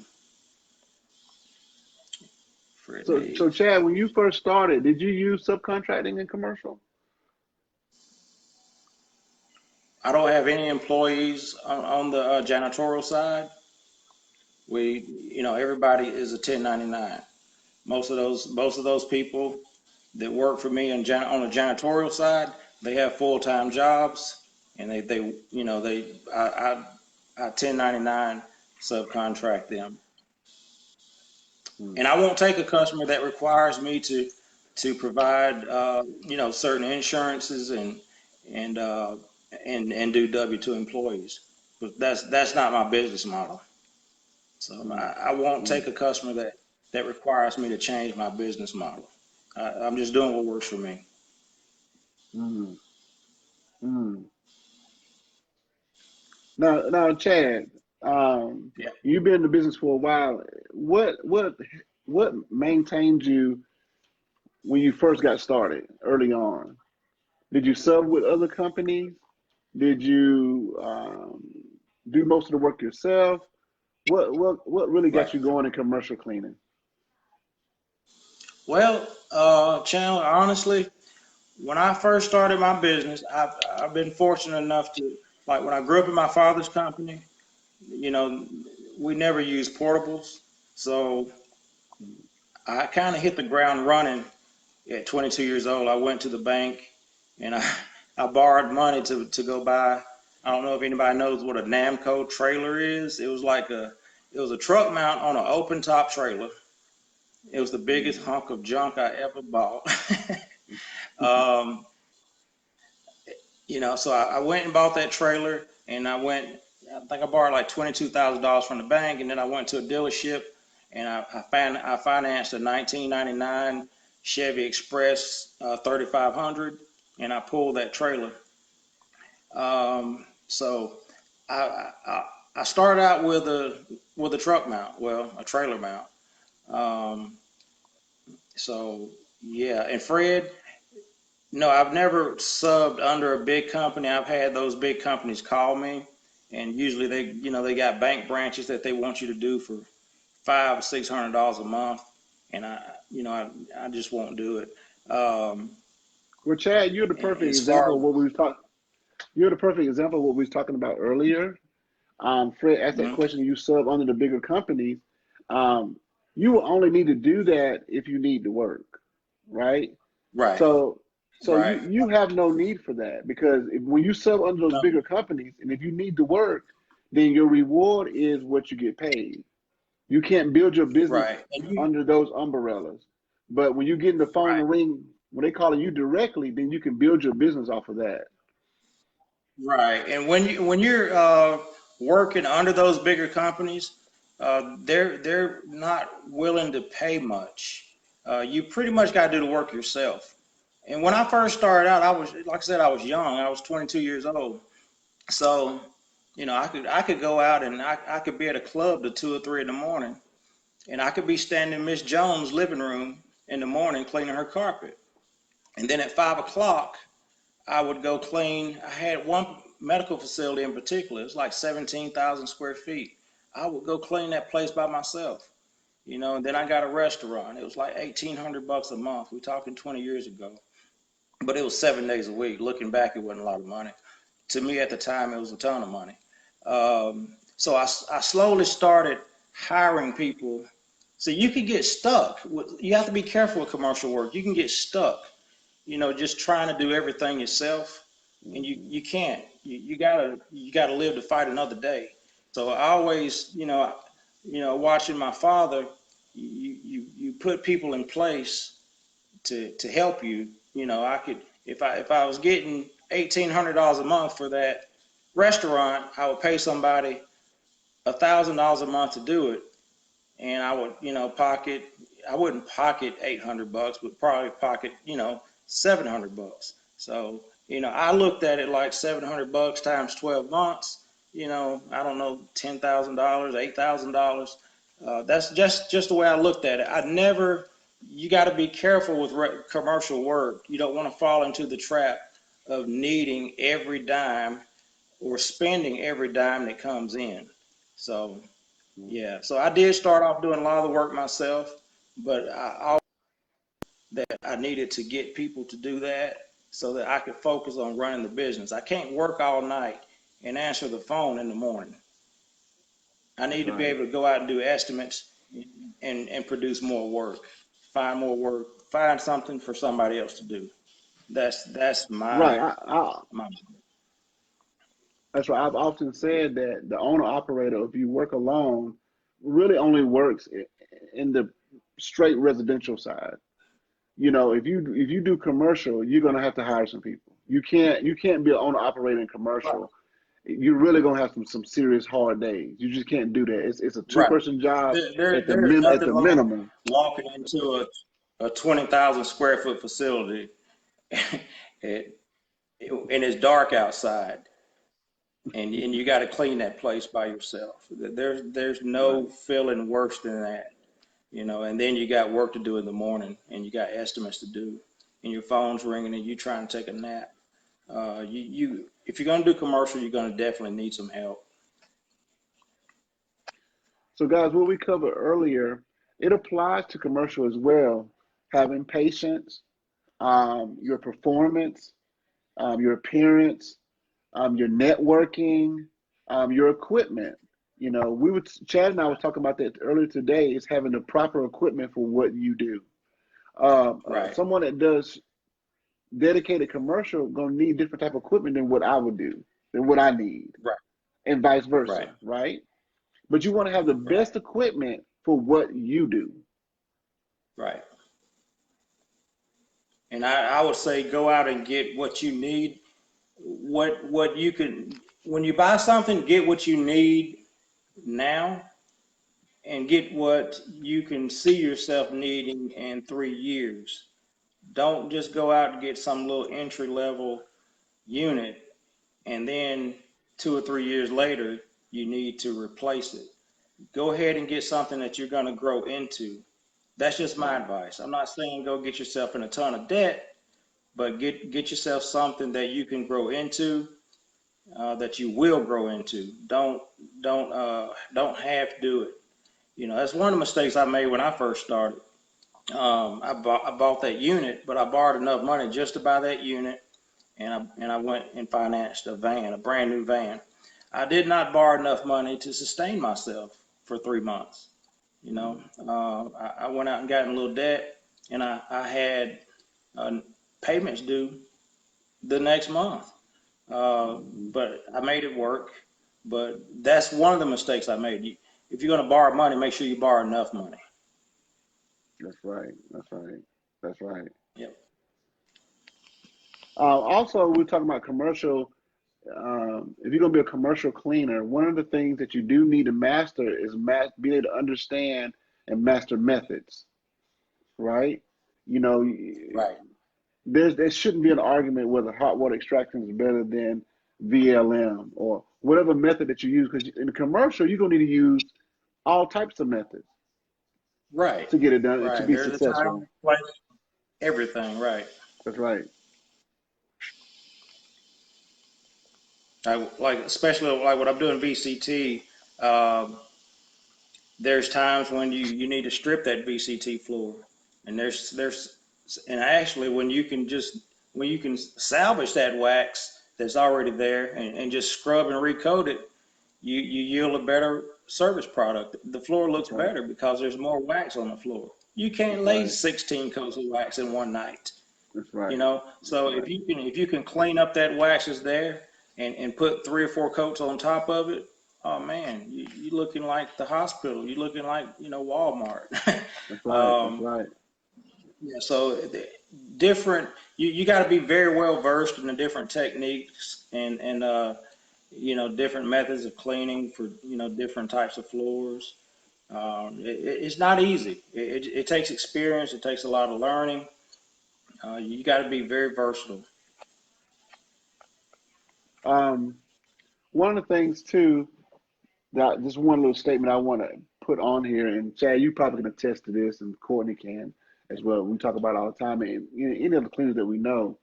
When you get into this business, whether the residential side or commercial side, or maybe you're doing a little bit of both, one characteristic that you got to have, one thing that you got to be willing to do, and that's work. Whether you're stroking the wand, whether you're on the phone, whether you're making that sales call, whether you're doing that estimate, you got to be willing to go to work if you're going to work in this You got industry. to be willing, right? if you're not growing, you're getting smaller. If you're not going up, you're going down. It's kind of it's difficult to maintain a certain level. You're either going up, you're going down. So you got to constantly work, constantly tweak things, and just constantly get better. You Right. know. And another thing I wanted to say, Courtney put a post up the other day about helping. Why won't others tell other cleaners what they're using and this and that?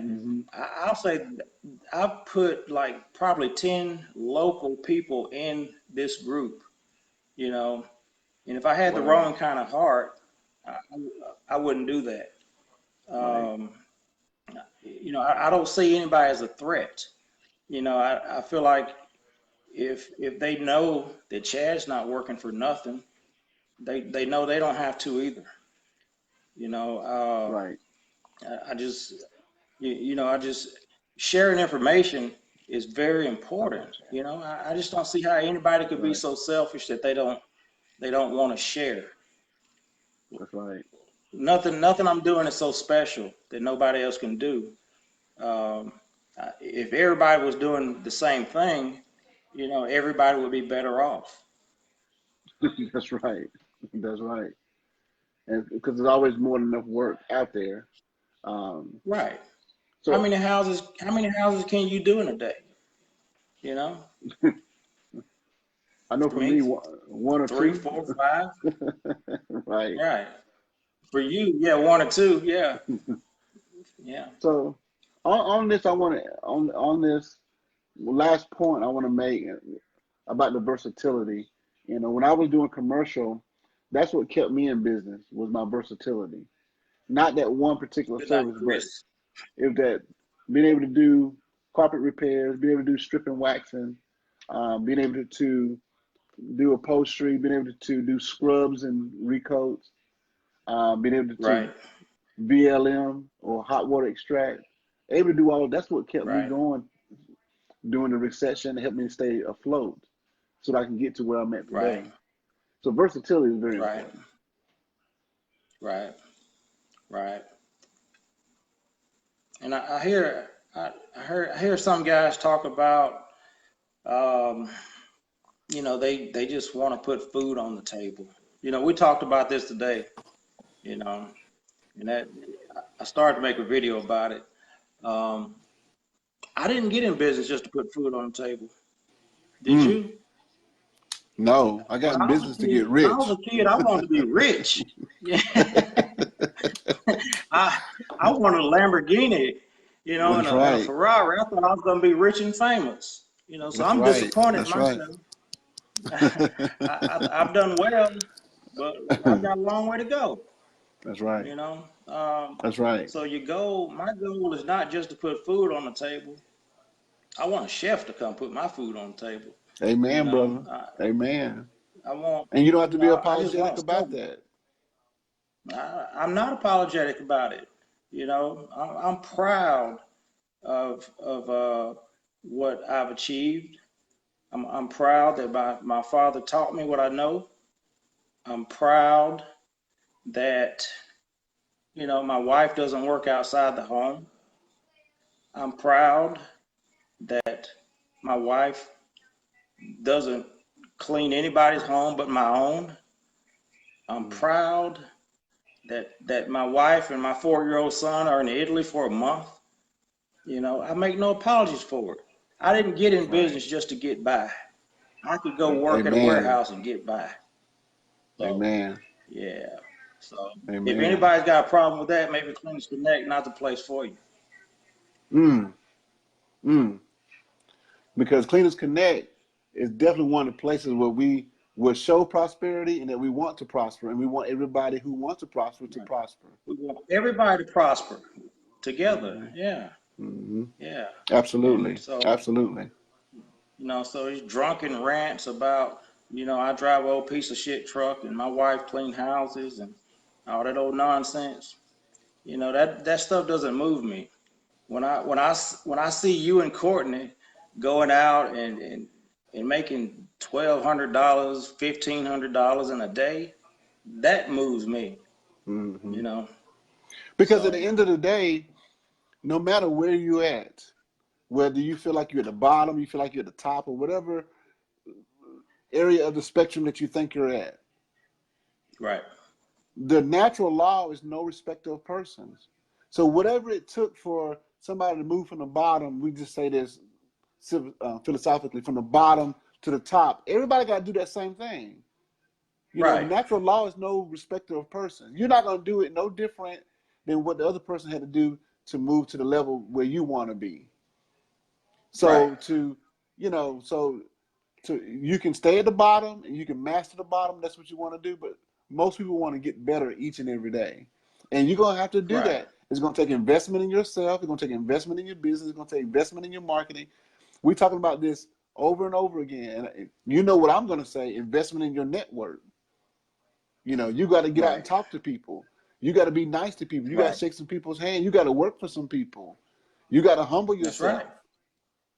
That You you're know, very that's that. right. Everybody got to do it. So you can rant and rave about, oh, you know, somebody's wife works, or they got this fancy car, or all. You can rant and rave all you got. The bottom line is no respect to person. Whatever it took for me to do this, it's gonna take you to do the same thing. Period. There's no respect to person. There's no Right. different roads for nobody. Everybody got to do the same thing to get the same success. Period. You got to think. You That's got to right. think the same way. There's no other thought process that's gonna get you to the top. No other. You think like with a poverty mentality, or you think with a successful mentality. Period. Right. That works in every Right. And industry. I didn't get into business to live in poverty or just above poverty. You Hmm. know, I got in business because I wanted things for myself. I wanted to be able to buy my children dirt bikes, and I grew up, dirt bikes and gold chains and a four-sided brick home. I wanted to do Right. all that shit for my kids, man. That's right. That's I right. didn't want to just put food on the table. Really? Right. Really? Right. Come I on, want to man. be able to help other people put food on the table. I want to be Right. able to buy somebody else's groceries. I want to be able to help somebody with their mortgage payment. I want to be able to help my mom or help my sisters and brothers or whatever and buy whatever my That's wife right. wants to have. Period. That's what I There you do go. it for. And if I don't do Hmm. it in this industry, I would do it in another industry. I'm not limited. Right. I'll be successful no matter what I do. Period. This is what I believe. And if people don't like that, then I'm doing something right. There you go. So when people talk about your big fancy truck and and you know and all that That old big fancy nonsense, I that big fancy truck, it ain't for everybody, but that fit the image that I built and that I'm trying to feed and grow into water and for it to prosper here where I'm at in my area. That's what that big fancy there you truck go. is. And I want to That's right. have the best setup in the country. Period. I didn't want to be second best. I wanted to have the best Right. setup in the country. Unapologetic. What do you like now? I want my setup to be better than yours. So when I brought Godzilla to Atlanta, that was the thinking that I had. I want my truck to be better than yours. Period. No Right. doubt about it. So that's the real, And you fellas. did that. That's why Godzilla got here. You did that. Let a little passion out with You that. did. Yeah. And I will say, man, Cleaners Connect, I'm happy about the friendship that you and Courtney and I have made, Chris, Tellis, Yeah. everybody. Yeah. It's good to have people in my circle that I can learn from, take some things from, give some things to. Um, a lot of friendships. If you don't have people in your circle that you can learn from, you're missing out. If you got people in your circle that just take from you, and you're constantly giving and never learning from, you need to have a look at that. So yeah, I really value the friendships I've made this year, and looking forward to getting to know you guys better. Right, because you're just a sum total of what the five people that you spend the most time with. Right, right. So Yeah, and I'm happy I spent a lot of time. But what were we talking about? Go back to networking.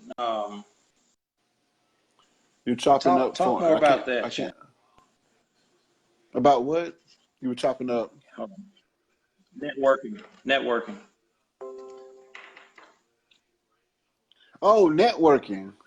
Oh Yeah, man, networking is I'm so happy I spent a important. lot of time. Oh I mean, shoot, you hold on a second. But what were we talking? Okay. okay? Networking. I'll give you an example here in Atlanta. So I network with a rug plant here, and I have been networking with them for the last 3 years. I buy them Christmas gifts every Christmas. We have a great relationship now, but it just started little by little. And these guys in Atlanta have a very strong reputation, right? With every Right. customer, every designer, every person, every entity they deal with, whether it's a rug or a carpet installer, um, a local designer firm who's building a house from the top up, or people who are bringing the rug. These guys are in those circles. Okay. One thing though that by rubbing shoulders with them and talking to them, that I found out because of building a relationship with them, is that they have authority. So whatever authority, their authority, so whatever they say in the market here in Atlanta, within the network they work in, it goes a long way. People believe it. I can't tell you how many times customers have said that, man, you have some tremendous people who are referring you. You have the best referring you. That's because those people that are referring me, that's in my network, have a lot of authority. So when they refer me with that authority, guess what? That person they referred me to, now I have that same authority. And when I perform for that customer and I take care of that customer, guess what? I obtain the same authority. So when you're around those type of Right. people and in those type of networks, you become what they are. And so when I saw how much authority they had in the market, I said, I want to be like that. That's what I want. Right. And so, and by being shoulder to shoulder with them, that it grew from that. But I saw something in them. I said, that's what I want. That's where I want to be in Atlanta. I want to have so much authority in Atlanta that people wouldn't question what I say, or my opinion, or my professional opinion for what they need to do with their fabrics. So, but that's just something that helped me here in Atlanta. But when I first started, I networked with a janitorial company that Mm-hmm. were met from a friend of a friend, family of a friend. I worked with them. They were very successful. I would travel to different cities to do work for them. That's what I had to do. I learned a lot about Mm-hmm. commercial cleaning by working for them. I learned about business by working with them, build a relationship with them. They'll share things with you, teach you things. They were much older, Right. so they knew much more experience. Networking is what helped me to survive. I work with guys like you, Chad, that might have had an overflow. Say, hey, Chad, I need help with this Right. commercial job, or I got this house that needs to be done. I would go do that house, and I would do that house as if it was mine. There you go. So, and I would build a reputation that way. So that's what sustained me. And to speed it up for the last 4 years, 4 years ago, I used that same method of networking and took that money, invested in my own website and my own lead generation, and to the point where that was able enough to sustain me where I don't have to. Now I don't have to do any sub work. I don't have to do anything, but my network still send me referrals, but I don't do any sub work. I send out, I hire subs now. Right. Right. So You worked your way up to the top of the food chain. yes, and that was done mostly by networking because I didn't have the cash when I started off to go straight into marketing heavily. Right. And most guys don't. And I think some of the things, especially you and Courtney talked about, can help them. Like you said, networking and just getting out, meeting people. Uh, you run across some people that got an overflow.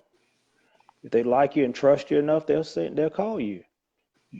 That's And there's a right. lot of guys right now that's not busy, that don't have any work to do, and they're probably wondering right now what to do. Honestly, I would say uh, you probably should have been doing something when you were busy. You should have been out networking. You said that Mm, before, Chandler. mm, You mm. should have been out networking back in June and July and August. Meeting guys. Getting to know them, Right. introducing yourself, That's right. and building those valuable relationships. That's right. You know, That's right. yeah. So, if they had an overflow back then, they probably got a little bit of overflow right now. That's right. If That's if they right. That's felt right. if they felt comfortable calling on you, they would. That's right. But it's too late right now. It's just I would say don't call now. It's too late. Because if you called me, That's I'd be right. like, really? I don't know you. I don't know you. Right. I can't. Right. Right. I Right. can't send you. I can't send you there. Right. Look Right. at your uniform. Look at your Right. truck. You know, Right. you Right. need a haircut. You need a haircut. Right. So, but yeah, this group made me do a lot. I talked a lot about that when I first got in here. A lot of self-examination, man. Just looking at my company and looking at myself through my customers' eyes. And I've changed a lot. We got on House Car Pro this year. We started setting up properly. I bought a new van, a new unit. Brought my son Hmm. on board. Just made a ton of changes, and still got a lot to do. Hmm. We talk about that. Hmm. Right. Got some Right. things I need to update. I'm not gonna say it. I don't want nobody looking at it. uh, um, but still got a lot of work to do. You just got to stay working, constantly improving. That's right. It never stops. You always got something that you can you always got a hole in your ship that you can plug. So just That's guys right. just keep working. Um, yeah, and just keep getting better. That's right. When I was a basketball coach, when I was an assistant coach, and when I was a head coach, that's something you never Uh-huh. stop thinking about. Your strategy, your planning, your setup, your practices, your travels, your game time, your Hmm. managing the officials. You never stop thinking about it. You go to bed with it on your mind. You wake up with it on your mind throughout the day. You never Right. stop. And your business got to be the same way. And it's time that you relax That's and with right. your family. But we're talking about in your work mode. You got to always be what's the next thing I need to do? Where do I need to plug those holes up? Where do I need to get better? And that's got to be Right. taken seriously Right. because you may come up with that idea, but if you're not thinking about it, you might miss it. You know, Right. that's the way I've Right. always So felt about it. if you got an idea, you don't put any motion or any legs to it. It's nothing but a dream. So Right, if you right. got an idea, you gotta follow through with it. That's right. Well, Chad, it's almost 2 hours. We went hard, Yeah, it's getting so late. think I'm gonna get. Yeah, it's getting late. I'm getting ready to wrap it up. All Um, right. so, guys, if you got any ending thoughts you want to share, Yeah, guys, I just want to say, on behalf of myself and Chandler and Courtney, we like the way this group is going. We like the momentum it has. We appreciate everybody for being here, and we look forward to next year, and just look forward to sharing what we know, and at the same time learning from you guys. I'll leave it there. that's right. All right, guys. Thanks. Hopefully, you'll be able to take some notes and take some of the principles and apply it to your business and to your personal life. That will help. Hang in there. Do what you got to do to survive. But always keep a good, strong vision, a good target for what you're aiming for, and you can be as successful as you want to be. And as Chad, Courtney, Chris, and we all talk, we're all striving to get better. We're not perfect. We haven't. Right. We would never say that we made it to the top. We're still striving every day. Mm-mm. We're still Right. iron sharpens iron, so we're still trying to sharpen each other. So when we want to sharpen you guys, and you guys can sharpen us. And so that's always the goal of Cleaners Connect, regardless of all the foolishness that might happen. But that is the true foundation of Cleaners Connect. And so, guys, thanks for Yes, sir. viewing. Thanks for watching, and hopefully this helps some people. And we were glad to be on. You guys have a good night. All right, Good Chad. I'll night, talk to you everybody. later. All right, y'all. Peace.